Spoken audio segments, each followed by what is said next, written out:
are a powerful wizard, yes? Please, get me past the clock workers so I can repair the core mechanism.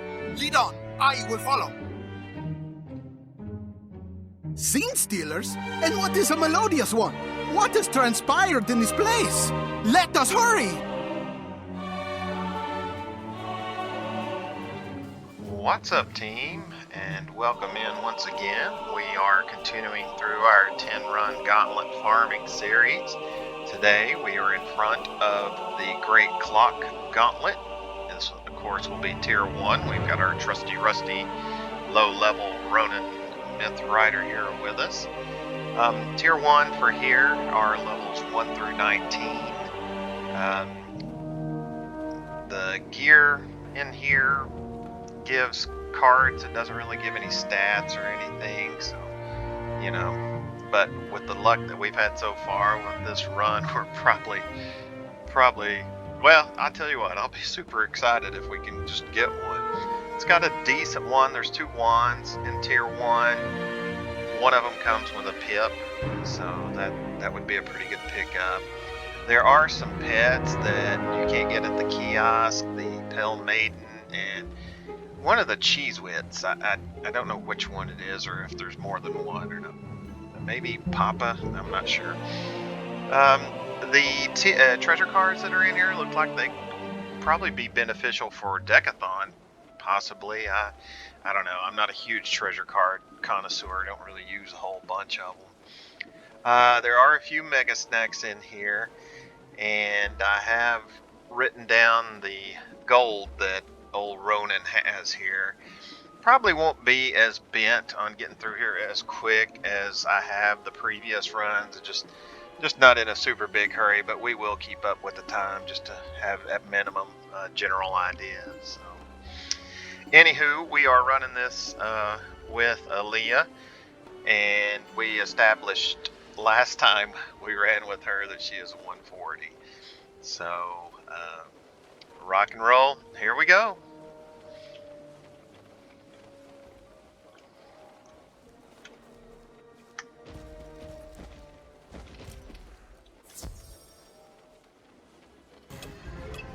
Okay, team, so that wraps up run number 1 there, and I'm looking over at the icons here. I see we got a Mega Snack and a piece of tin.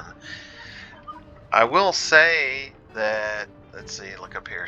This Steel Golem in the previous fight with Lugs, I believe was his name, I did get a Steel Golem pet, so that's something to keep in mind as well. Lugs, he can drop some things. It's not as good as Lucia here, though, but he does drop some pets. So, anyway, that wraps up run number 1. Let's go ahead and hop into run number 2.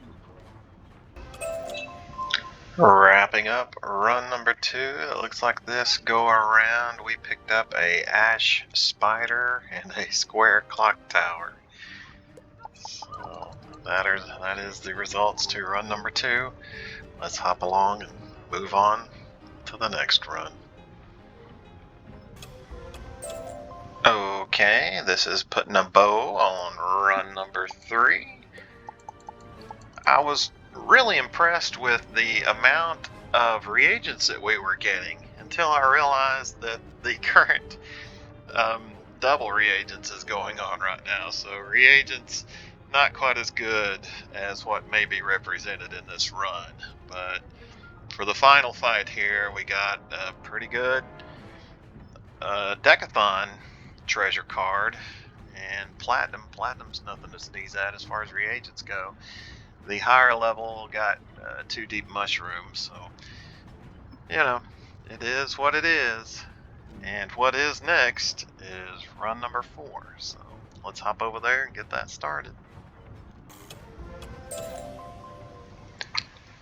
Well, we were hoping for more, but nothing was behind the door for run number 4.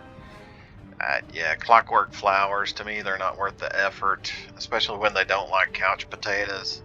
Although this is a level 1 guy, and obviously he doesn't have any couch potatoes. That's usually one of my go-to seeds, so I'm not a huge fan of those. But I will tell you, I am becoming impressed with the amount of Decathon treasure cards that you're having here. Those cards that have an absolute damage or a fixed damage, not a range, uh, pretty doggone helpful there. Looking up at the higher level, again, double reagents, got double mistwood, double nickel. So I could ask for more for run number 4, so we'll leave it behind. Well, are we feeling alive after run number 5? I would say, yeah. We've got a pulse, but that's about all we can say. Another thing that I wanted to mention is that I think it's after fight 2, there are health wisps around, and I just teleported to my dorm room. Okay, but yeah, after fight 2, there are some wisps there, so that's something to keep in mind. But all right, I guess we're moving on to the next one. Run 6 is not in the mix for the best one yet, so let's try number 7.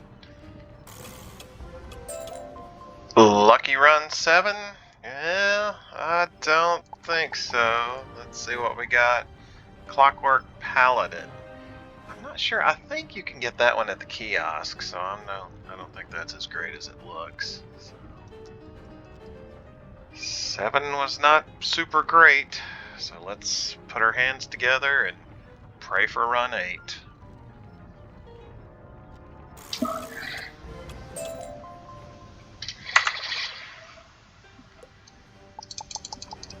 Okay, team, here we go, wrapping up number 8, and what we got is not that great. So, dirty dogs. Goodness gracious. Let's not whine. Let's just move on to run number 9. And with the run reputation on the line, what did we get from number 9? Another seed that we'll never use, and a gearhead TC. Well, less than stellar for sure. I'm looking at my higher level. She got double golden pearl, so it's all coming down to run 10, and I'm not optimistic, but let's go ahead and get restarted and finish it up.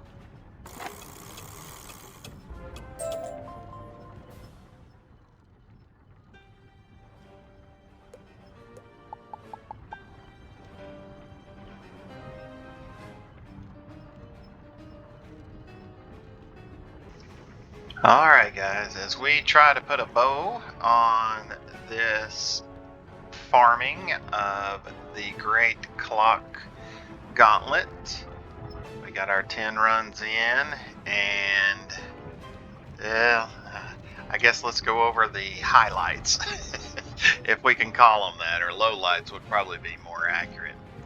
Okay, so first off, time that it took to run. The average time that we spent in each of these runs in here was 5 minutes.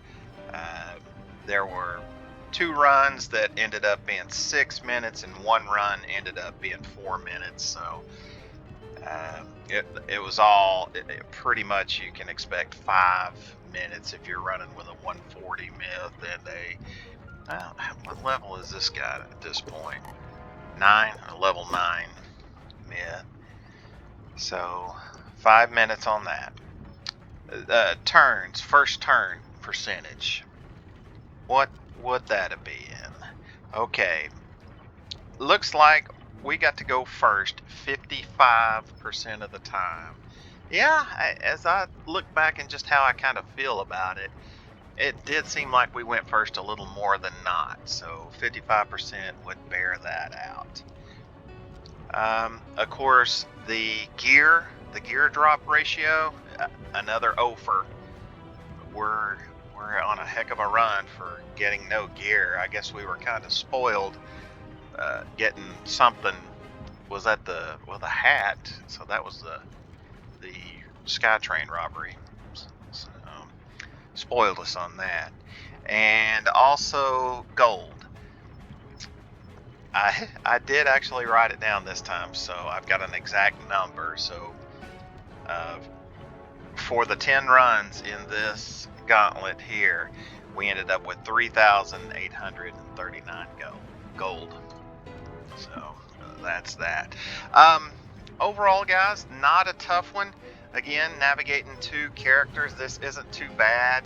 The second stage, you got to pull a couple of levers, but the distances that you've got to travel aren't very far, and you don't have to. There's staircases, but that look winding, but you don't actually have to walk up them. They're just portals that put you up to the next floor. So it was pretty easy to run. Got a handful of pets. Excuse me. Snacks.